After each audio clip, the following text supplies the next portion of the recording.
미국 오하이오주의 신시내티에 프록터 캠블 비누 회사를 설립한 할레이 프록터 사장이 있었습니다. 그는 신실한 크리스찬이었고 모든 일에 감사하는 그런 신앙인이었습니다.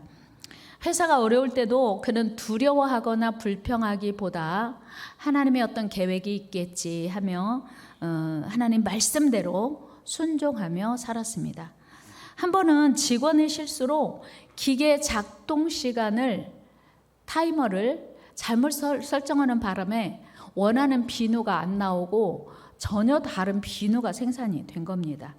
회사는 막대한 손실을 입게 되었고 그 이후 그 부서를 책임지는 담당 직원은 심하게 질책을 받고 사표를 제출했습니다. 회사가 큰 어려움에 직면할 수밖에 없는 상황이었지만 프록터 사장은 절망하거나 원망하지 않고 또 분노하지도 않고 흥분하지도 않았습니다. 오히려 그는 침착하게 문제를 수습해 나가는 과정에서 잘못 만들어진 비누를 분석하기 시작한 거예요. 도대체 이 비누가 어떻게 이렇게 됐을까? 그런데 그 비누를 분석해가는 과정에서 특이한 점을 발견했습니다. 그것은 비누가 시간을 잘못 조절했더니 가벼워진 거예요. 그래서 물에 뜨게 된 겁니다. 그러자 사장이 가만히 있어봐. 비누가 물에 뜨면 좋은 거 아닌가? 그래서 연구에 연구를 거듭해서 이 사장이 역발상으로 아이보리라고 하는 상품을 출시하게 되었습니다. 그렇게 세상에 나오게 된 아이보리 비누는 나오자마자 선풍적인 인기를 끌었습니다. 그 결과 회사는 유명세를 타게 되었고 급기야 세계적인 비누 회사로 성장하게 되었습니다.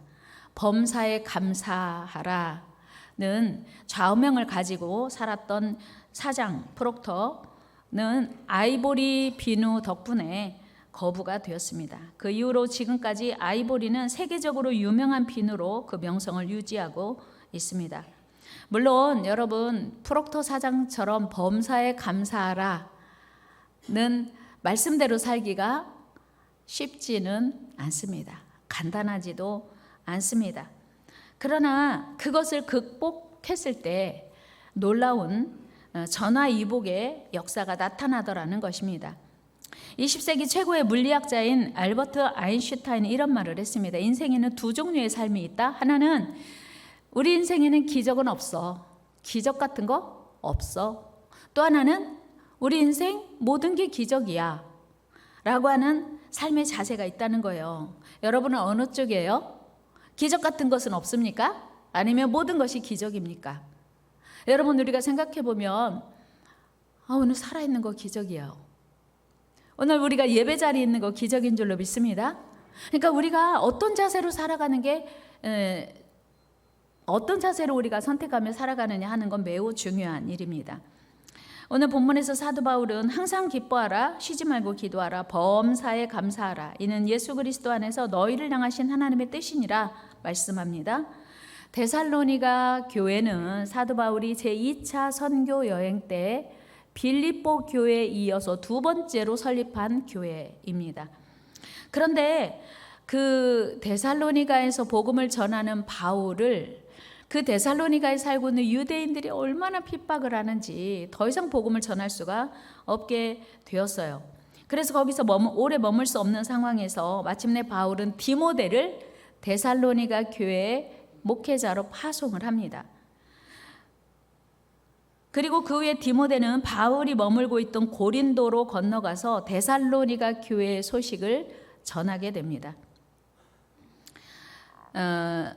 그런데 그 디모데의 보고를 들어보니까 바울이 염려했던 것과는 달리 그 환난과 핍박 속에서도 데살로니가 교회 성도들이 너무나 신앙생활을 잘하고 있는 것이었어요.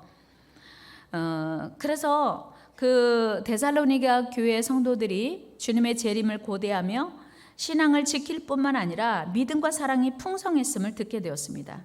디모데로부터 이런 기쁜 소식을 보고받은 바울은 위로를 받게 되었고 이에 데살로니가 성도들에게 그들의 믿음으로 인한 감사와 그들의 믿음에 대한 칭찬, 격려를 글로써 보낸 것이 오늘날 데살로니가 전서 후서가 되었습니다. 데살로니가 전서에서 가장 중요한 주제가 뭐냐면 주의 재림을 기다리는 성도들의 바른 삶. 우리가 데살로니가 전서 하면 오늘 읽은 본문이 가장 머릿속에 남아요. 그러나 데살로니가 전체 주제는 주의 재림을 기다리는 말세를 살아가는 성도들의 자세, 바른 삶에 대해 이야기하고 있습니다. 바울은 여기서 주의 재림을 소망하는 성도들의 바람직한 일상생활에 대한 바른 자세와 교훈을 권면하고 있습니다. 특별히 본문에서 항상 기뻐하라, 쉬지 말고 기도하라, 범사에 감사하라 하는 이 말씀은 할래? 하면 좋아가 아니고 명령이에요. 항상 기뻐하라, 쉬지 말고 기도하라, 범사에 감사하라. 명령해요. 그러니까 명령은 해도 되고 안 해도 되는 선택의 여지가 없이 무조건 순종해야 되는 상황인 거죠. 그러니까 하나님께서 우리에게 말씀하신 항상 기뻐하라, 쉬지 말고 기도하라, 범사에 감사하라는 말씀은 그 어떤 상황에서도, 그러니까 내가 기쁘거나 슬프거나 또는 건강하거나 병들었거나 시간이 있거나 없거나 바쁘거나 분주하든지 기분이 좋든 나쁘든지 언제든지 감사하라는 의미입니다. 따라서 이 말씀의 의미는 성도들이 살아가는 그 어떤 상황에서도 하나님께 기뻐하고 감사하라는 것입니다. 그러나 범사감사가 생각처럼 쉬운 일이 아닌 게 문제예요. 이유는 감사하라는 말이 어원상 사람이나 일 때문에 일어나는 기쁨을 표하는 마음의 자발적인 감정인 것입니다. 그래서 우리에게 범사에 감사할 수 있는 어떤 근거가 필요해요. 그러니까 우리 마음에서 순간적으로 일어나는 것이 범사 감사하는 건데 어떤 때는 마음이 감사할 수 있지만 어떤 때는 감사할 수 없는 거예요. 그러니까 어떤 근거에 의해서 우리가 감사할 수 있는지를 생각해 보아야 한다고 하는 거예요. 그렇다면 도대체 그 근거란 무엇일까? 여러분, 우리가 어떻게 해야 모든 상황에서 언제든지 감사할 수 있을까요? 여러분, 오늘 우리가 살아가는 모든 상황에서 매일 마주하는 우리의 현실은 무엇입니까? 여러분, 장을 보시는 분들은 날마다 실감하실 텐데요. 물가가 날마다 올라요. 예고도 없이 천정부지로 오르는 물가를 마주하면서 월급은 오르지 않는데 물가는 왜 이렇게 오르는 거야? 감사가 안 나오는 거예요. 물가는 오르는데 왜 자녀들의 성적은 안 오르는 거야? 감사가 안 올라요. 그런 얘기 있잖아요. 월급하고 성적만 안 오른대요. 나머지는 다 오르고. 그러니까 어떻게 이 상황에서 우리가 감사할 수 있을까요? 유일한 부모의 희망인 자녀들은 부모의 기대와 달리 공부에는 관심도 없고 진로에도 관심이 없고 자기들 하고 싶은 대로 할 때 부모들 마음속에 감사가 나오기가 어렵다는 거예요.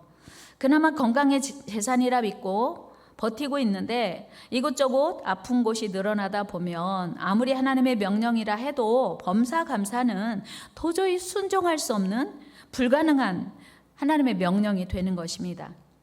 여러분, 이처럼 범사감사가 실현 불가능한 비현실적인 말처럼 들리는 이유가 무엇일까요? 그것은 바로 우리의 소망이, 우리의 기대가, 우리의 꿈이 지극히 가변적인 세상에 있기 때문이에요. 여러분, 삶의 기준이 어디에 있습니까? 하나님의 말씀에 있습니까? 아니면 세상에 있습니까? 우리가 이달에 암송할 로마서 12장 2절 보면 너희는 세상을 본받지 말고 오직 하나님이 선하시고 기뻐하시고 온전하신 뜻이 무엇인지 분별하라 했어요. 이유는 그러니까 우리 삶의 기준을 가변적인 세상에 두는 게 아니고 영원하신 하나님의 말씀에 두기 위함입니다. 그런데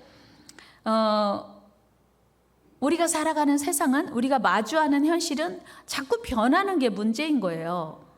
여러분, 우리 몸이 어제와 같지 않은, 이상하다, 몸이 늙어가고 있구나 하는 걸 실감하게 돼요. 젊은 분들도요, 젊음이 항상 있을 것 같지만 항상 있지 않는 게 문제입니다. 지혜도 지식도 명예도 성공도 모두 다 가변적입니다. 변하게 되어 있어요. 영원한 것 없습니다. 그래서 사도 바울은 이 시대를 본받지 말라고 강조하고 있는 거 아닙니까? 그런데 안타깝게도 우리가 날마다 변하는 세상의 기준을 두고 산단 말입니다. 그러니까 우리 삶의 모든 근거를 세상에 두고 살아가다 보니까 세상이 우리가 기대할 만한 그런 세상이 아닌 것을 알게 되고 불안하고 두렵고 무서운 거예요. 뿐만 아니고 범사감사는 도저히 엄두도 못 낼 그런 상황이 되는 것이에요. 그렇다면 여러분, 우리 상황이 이처럼 어렵고 어두운데 우리가 어떻게 범사감사를 할 수 있을까요? 어떻게 하나님의 명령에 순종할 수 있을까요? 오늘 우리가 기억해야 할 것은 우리의 삶의 근거 또는 감사의 근거가 불투명한 답답한 현실에 있는 게 아니고 위대하신 하나님께 있어야 한다고 하는 거예요. 오늘 우리가 생각해 봐야 돼요. 내 마음이 왜 이렇게 불안할까? 왜 감사가 없고 오늘 맥주감사주일인데 내 마음에 넘치는 기쁨이 없나 생각해 보면 우리의 삶의 기준이, 우리 삶의 근거가 하나님께 있는 게 아니라 날 사랑하시고 날 구원하시고 나를 인도해 가시는 하나님께 두고 있는 게 아니고 급변하는 세상에 있기 때문은 아닌지 스스로 점검하고 돌아보아야 한다는 것입니다. 여러분, 우리가 하나님을 믿고 신앙생활하는 이유가 무엇입니까? 여러분, 신앙생활하는 이유가 뭐예요? 신앙생활하는 궁극적인 이유가 무엇입니까? 물론 우리가 세상에 살면서 지금보다 좀 더 건강하고 좀 더 안정된 그런 우리의 일상을 위해서 신앙생활을 하기도 합니다. 기도도 해요. 그러나 궁극적인 신앙의 목표는 우리 일신상의 안전과 유익보다는 하나님께서 약속하신 가나안 땅, 영원한 하나님의 나라에 있습니다.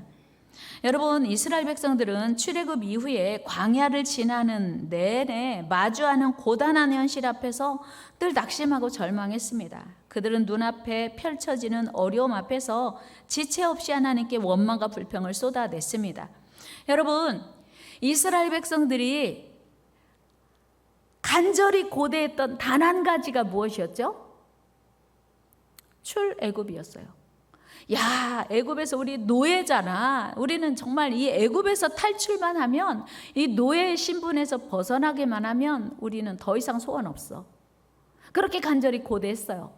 그거 무려 430년 동안. 무슨 얘기냐면 히브리 백성, 이스라엘 백성이 자기들의 힘으로는, 자력으로는 도저히 노예 신분을 벗어날 수 없었고 바로의 손아귀에서 자유함을 얻을 수 없었습니다. 그래서 무려 430년 동안 노예 신분 유지한 거예요, 민족이. 그런데 그들이 출애굽만 하면, 노예 신분에서 자유인이 되기만 하면 더 이상 바랄 것이 없을 것 같았어요. 그래서 이제 그들은 바로의 손에서 학대받는 그 애굽에서 탈출하기를 고대했습니다. 우리 출애굽기 2장 23절 말씀 읽어요. 시작. 여러 해 후에 애굽 왕은 죽었고 이스라엘 자손은 고된 노동으로 말미암아 탄식하며 부르짖는 소리가 하나님께 상달된지라. 아멘.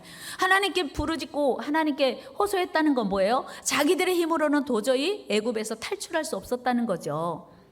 그래서 하나님께서 이제 그들을 불쌍히 여기셔서 출애굽 시키시기로 한 거예요. 우리 출애굽기 13장 3절 말씀 읽어요. 시작.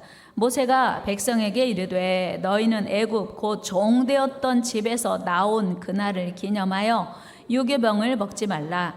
여호와께서 그 손의 권능으로 너희를 그곳에서 인도해 내셨음이니라. 아멘. 보세요. 여호와께서 그 권능의 손으로 이스라엘 백성을, 히브리 민족을 출애굽 시켰습니다. 그러면 이제 더 이상 그들에게 소원 없어야 돼요. 그리고 날마다 하나님 감사합니다. 우리의 그 간절한 소원, 애굽에서 탈출하게 하셨고, 그리고 우리가 노예가 아니라 더 이상 우리는 이제 바로의 종이 아니라 우리는 자유인이 되었으니 할렐루야 감사합니다만 해야 돼요. 범사감사 할 수 있겠죠. 이스라엘 백성들이 스스로는 결코 불가능한 애굽에서 탈출했으니 그들은 이제 하나님께 평생 감사해야 했습니다. 출애굽은 이스라엘 백성들에게 전적인 하나님의 선물이었습니다. 오늘 우리도 마찬가지입니다. 우리 힘으로는 아담과 하와에게 물려받은 죄, 그리고 우리가 스스로 지은 죄에서 자유할 수 없어요. 그래서 우리는 평생 죄의 노예로, 마귀의 노예로, 사탄의 노예로 살아갈 수밖에 없었어요. 그런데 하나님께서 우리를 불쌍히 여기셔서 예수 그리스도를 이 땅에 보내시고 그 십자가의 은혜로 우리는 죄사함 받고 하나님의 자녀가 되었습니다. 우리는 더 이상 죄의 자녀가 아니라 하나님의 자녀예요. 다 같이 우리는 더 이상 죄의 노예가 아니라 하나님의 자녀가 되었다. 믿습니까? 이 기쁜 사실 하나만으로도 여러분 죄의 자녀는요, 마귀의 자녀는요, 소속이 달라요. 영원한 지옥이에요. 이제 우리는 하나님의 자녀가 되었으니 영원한 하나님의 나라 갈 수 있습니다. 이 한 가지만으로도 우리는 평생 감사할 수 있지 않습니까? 그러면 오늘 여러분 안에 기쁘고 설레고 막 나도 모르게 웃음이 피어나야 돼요. 여러분 얼굴 표정 한번, 옆 사람 한번 얼굴 표정 보세요. 죄에서 해방받은 자유인의 얼굴인지, 이스라엘 백성들이 430년 동안 헤어날 수 없었던 그 바로의 압제에서 해방되었으면 그 한 가지만으로도 할렐루야 찬양하며 기뻐해야 했어요. 그런데 그들이 그 출애굽의 기쁨을 누리는 동안 그들은 홍해 앞에 이르게 되었어요. 그 홍해 앞에 이르렀을 때 그들의 마음이 어떻게 변화되었냐면, 야 이거 뭐야? 하나님이 우리를 출애굽시켜 주신 건 감사한데 왜 우리가 홍해 앞에 있어야 돼? 홍해 우리 힘으로 어떻게 건널 수 없어. 우리가 헤엄쳐서 어떻게 이 홍해를 건넌단 말이야. 그들은 또다시 애굽에서 430년 동안 고통당하며 신음하던 그 고통 속에서 건져주신 하나님을 잊어버리고 눈앞에 펼쳐진 홍해를 바라보며 환경을 바라보며 원망하고 불평하고 낙심하고 절망했습니다. 그때 하나님께서 모세를 통해서 모세야, 네가 가지고 있는 지팡이를 저 홍해에 던져. 육지처럼 홍해가 갈라지고 육지처럼 되어서 이스라엘 백성들이 건넜어요. 그리고 애굽 백성들은 모두 다 그 물속에 수장된 거예요. 이스라엘 백성들을 추격하던 애굽의 말과 병거와 병사들이 모두 그 애굽의 모든 잔재가 그 홍해 바닷속에 수장되었습니다. 얼마나 기뻤을까요? 야, 역시 우리 하나님이구나. 역시 하나님의 능력은 대단하구나. 기뻐서 찬양했습니다. 우리 출애굽기 15장 1절 말씀 같이 읽어요. 시작. 이때 모세와 이스라엘 자손이 이 노래로 여호와께 노래하여 일렀으되 내가 여호와를 찬송하리니 그는 높고 영화로우시며 말과 그 탄자를 바다에 던지셨음이로다. 아멘. 할렐루야. 하나님이 행하셨습니다. 하나님 우리의 대적을 다 저 바닷속에 던지셨습니다. 너무나 기뻐서 찬송했어요. 얼마나 기뻤을까요? 이제는 꼼짝없이 죽었구나. 애굽에서 나와서 기쁘다 했더니 이제 홍해 앞에서 죽었구나 했는 그 순간에 이제 살아나게 되었으니 얼마나 행복했을까요? 이쯤 되면 이스라엘 백성들은 그 어떤 어려움을 만나도 하나님을 바라보면 되는구나 하는 걸 깨달았어야 돼요. 야, 이제는 어떤 어려움이 와도 하나님께 기도하면 되겠구나. 하나님만 바라면 되겠구나. 하나님만 의지하면 되겠구나 하는 중요한 레슨, 중요한 교훈을 얻을 수 있었어요. 그런데 그 기쁨과 감격은 또 다른 문제 앞에서 무너지고 말았어요. 그게 얼마나 걸린 줄 아세요? 홍해에서 그 홍해가 갈라진 기쁨, 애굽의 모든 군대가 물속에 수장되는 기쁨을 만끽한 지 불과 하루, 이틀, 사흘 밖에 되지 않았어요. 하나님이 우리를 위하여 일하고 계시구나 하는 것을 경험한 지 불과 3일 만에 이스라엘 백성들의 기쁨은 다 무너졌어요. 현실 앞에, 눈앞에 펼쳐진 현실 앞에 다 좌절했습니다. 마실 물이 없는 거예요. 이제 홍해를 지나서 사흘 길을 갔는데 그들이 마주한 현실은 먹을 수 없는 쓴물을 만난 것입니다. 그들은 하나님 앞에 원망과 불평을 쏟아냈습니다. 이런 모습은 어찌 이스라엘 백성들 뿐이었겠습니까? 오늘 우리가 하나님께 항상 기뻐하고 범사에 감사하지 못하는 이유가 무엇입니까? 그것은 바로 우리를 향한 하나님의 뜻을 다 알지 못하기 때문이에요. 그리고 지금까지 하나님이 우리 삶을 어떻게 인도해 오셨는지, 여기까지 어떻게 하나님의 도우심을 받았는지, 하나님의 은혜가 어떻게 우리에게 임했는지를 기억한다면 우리는 원망하고 불평하고 현실 앞에서 좌절하지 않을 수 있거든요. 또 다른 길이 있다고 믿을 수 있거든요. 여러분, 생각해 봅시다. 우리 삶은 언제 시작되었죠? 문홍대 집사님은 몇 년생이세요? 50년. 몇 월 며칠? 8월 16일. 그날 누가 정한 거예요? 50년 8월 16일을 누가 정했어요? 엄마가? 아빠가? 아니면 집사님이? 여러분 태어난 그날 누가 정했어요? 여러분이 태어난 그날을 누가 정했죠? 누가 정했을까요? 내가 정했나요? 내 인생이니까 내가 정했나요? 우리 부모님이 우리를 낳으셨으니까 부모님이 정하셨을까요? 아니요. 여러분, 우리가 어려움과 문제 앞에서 절망하고 좌절하지 말아야 할 이유는 우리 삶을 계획하신 분이 따로 있다는 거예요. 누구요? 하나님. 1950년 8월 16일에 나를 이 땅에 보내신 분이 분명히 계시고 그분이 지금도 내 삶을 인도해 가시는 줄 믿습니다.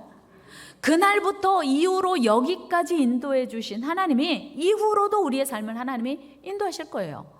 그런데 우리는 뭐가 그렇게 불안하고 무섭고 두려운지 늘 하나님께 원망하고 불평하는 겁니다. 여러분, 참으로 안타까운 일 아닙니까? 그러니까 우리 삶을 시작하신, 그리고 여기까지 인도하신, 그리고 앞으로도 인도하실 하나님을 바라보기보다 눈앞에 펼쳐진 환경 때문에 원망하고 불평하고 낙심하고 절망하는 일이 너무나 많은 것은 하나님의 뜻을 믿지 못하기 때문이에요. 하나님은 분명히 이스라엘 백성들을 내가 너희를 가나안으로 인도하겠다 말씀하셨어요. 출애굽기 3장 8절 말씀 같이 한번 읽어요. 시작.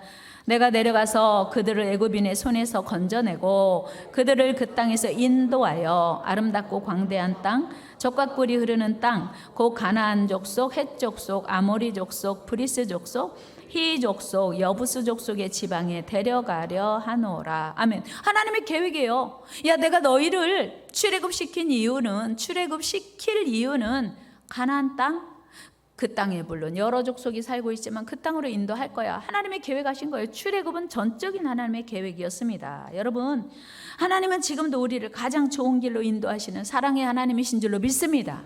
가장 안전한 길로 우리를 인도하시는 하나님이신 줄로 믿습니다. 옆 사람에게 인사해요. 당신을 향한 하나님의 좋은 계획이 있습니다. 아멘. 이 말씀이 믿어지기를 축복합니다. 이것이 하나님께 감사할 최고의 이유예요. 내 삶을 시작하신 그분, 내 삶을 여기까지 인도해 주신 능력의 그분, 그리고 앞으로도 인도해 가실 그 사랑의 하나님이 계시기에 오늘 우리가 감사할 수 있는 거예요.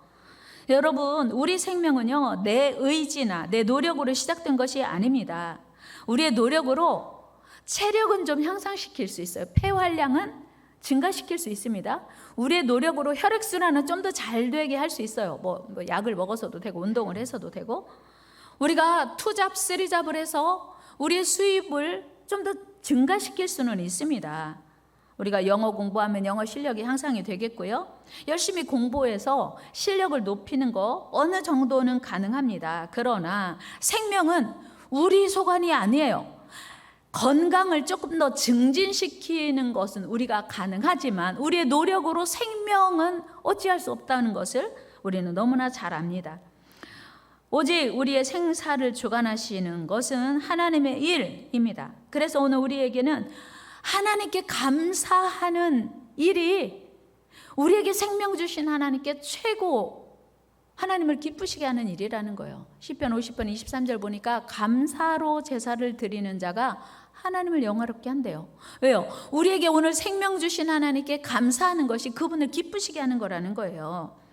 여러분, 하나님께 감사함이 기쁨인 줄로 믿습니다. 하나님께 감사합시다. 또한 예수 그리스도를 이 땅에 보내셔서 영원한 생명을 우리에게 주셨으니 하나님께 우리는 감사해야 돼요. 유대인의 탈무드에 보면 존경받는 랍비 중 하나인 아카바의 이야기가 있습니다. 어느 날 랍비가 먼 길을 여행하게 되었습니다. 그는 등잔, 어둠을 밝히는 등잔과 그리고 새벽을 알리는 수탉, 그리고 자기의 짐을 실어 나르는 나귀, 그리고 유대 성경책인 토라를 가지고 떠났습니다.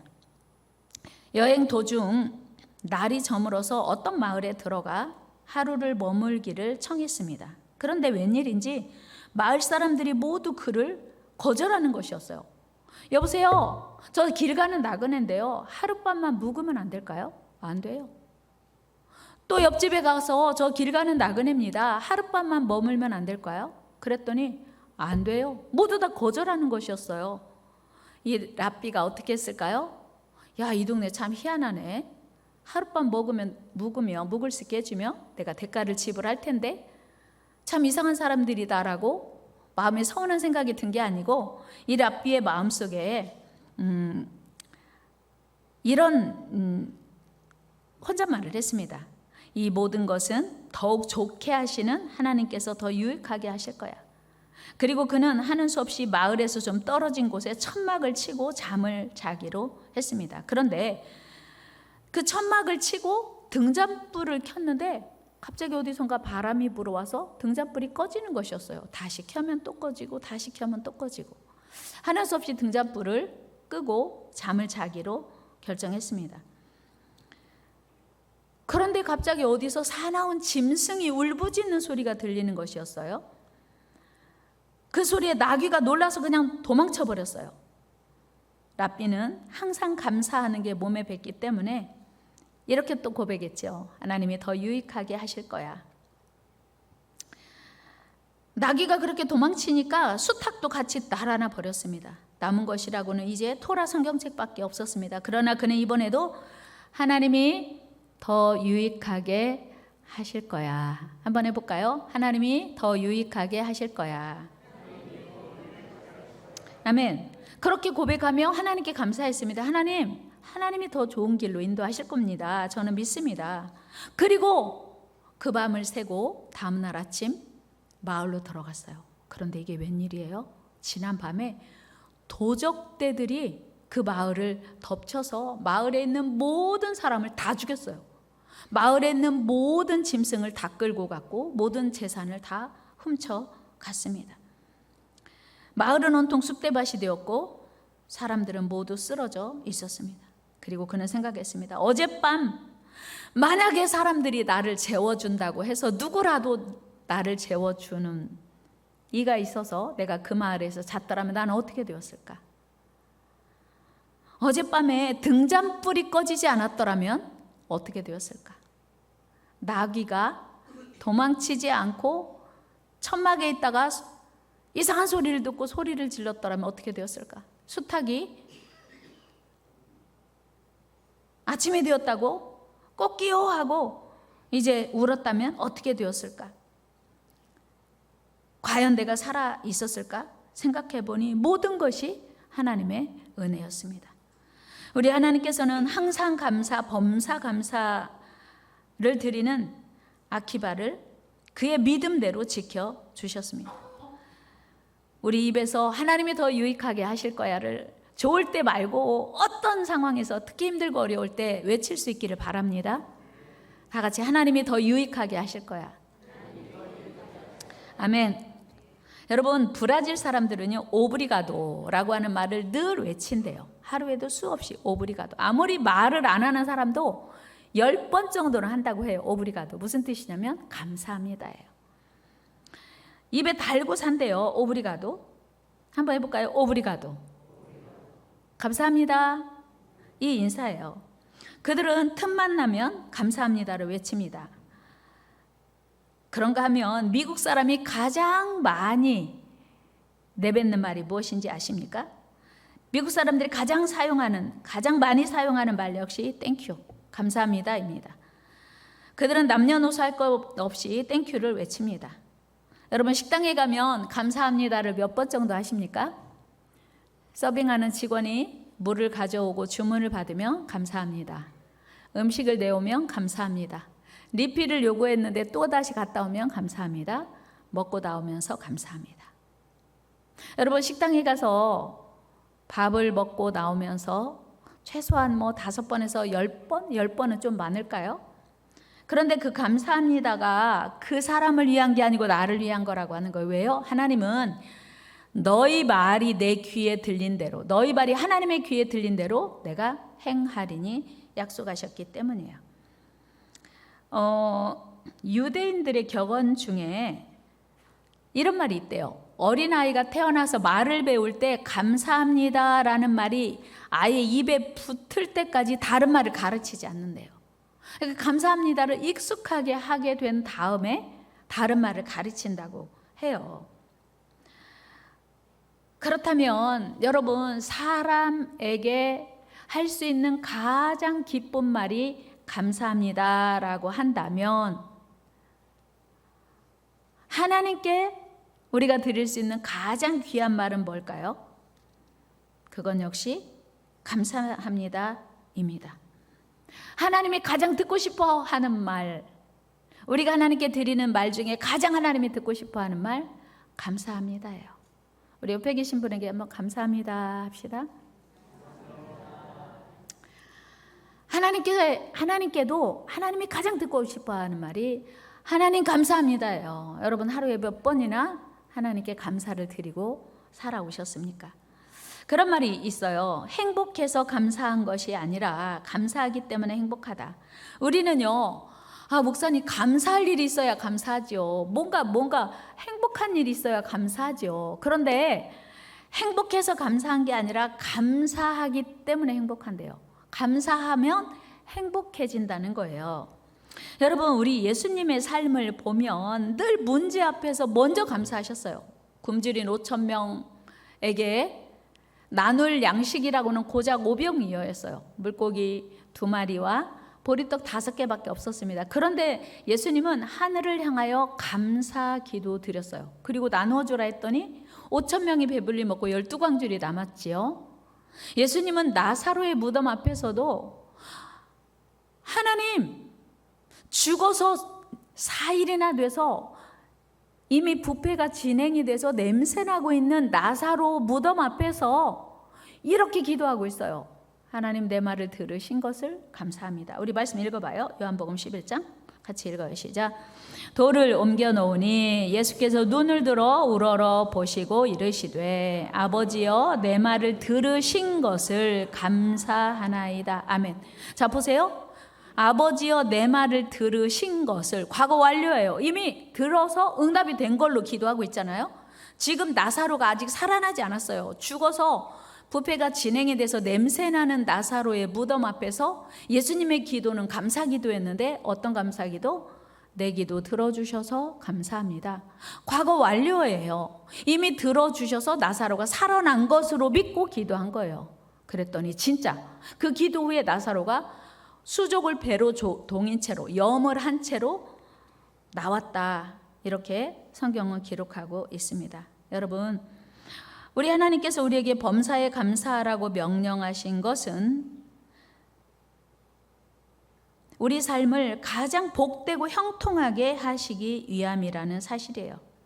억지로 감사하라는 게 아니고 우리가 감사함으로 삶을 바꿔주신다는 하나님의 약속이죠. 이런 하나님의 사랑을 믿으시고 모든 것 다 없어도 하박국 고백처럼 우리의 양이 없고 외양간에 소도 없고 포도나무에 열매가 없고 무화과나무에 열매가 없어도 없고 없을지라도 여호와로 인하여 감사를 했어요. 우리는 생명 있는 것으로 감사할 수 있기를 축복합니다. 여러분, 다 그만두고 오늘 살아있는 이 한 가지, 오늘 숨을 쉬는 이 한 가지가 하나님께 감사할 조건인 줄로 믿습니다. 오늘 죽어가는 사람을 살릴 수 있다면 1,000,000원이 싸요, 비싸요? 오늘 죽어가는 사랑하는 사람을 살릴 수 있다면 1억이 싸요, 비싸요? 싸요? 그러니까 오늘 우리가 숨을 쉬고 있다는 것이 얼마나 큰 은혜인지, 얼마나 큰 감사인지를 우리가 깨달아야 돼요. 오늘 숨을 쉬고 있는 이 한 가지만으로 하나님의 우리를 사랑하고 있고 우리의 삶을 계획하고 있고 인도해 가신다는 사실 하나만으로도 넘치는 감사, 충만한 감사드리는 저와 여러분 되기를 주의 이름으로 축원합니다. 하나님 감사합니다. 2024년 상반기를 지켜주신 하나님 감사합니다. 그리고 오늘 우리에게 생명 있음을 감사합니다. 또 우리의 이후로 후반기를 살아가게 하실 걸 감사합니다. 하나님 넘치는 감사를 하나님께 영광 돌리게 하여 주옵소서. 예수님의 이름으로 기도합니다. 아멘.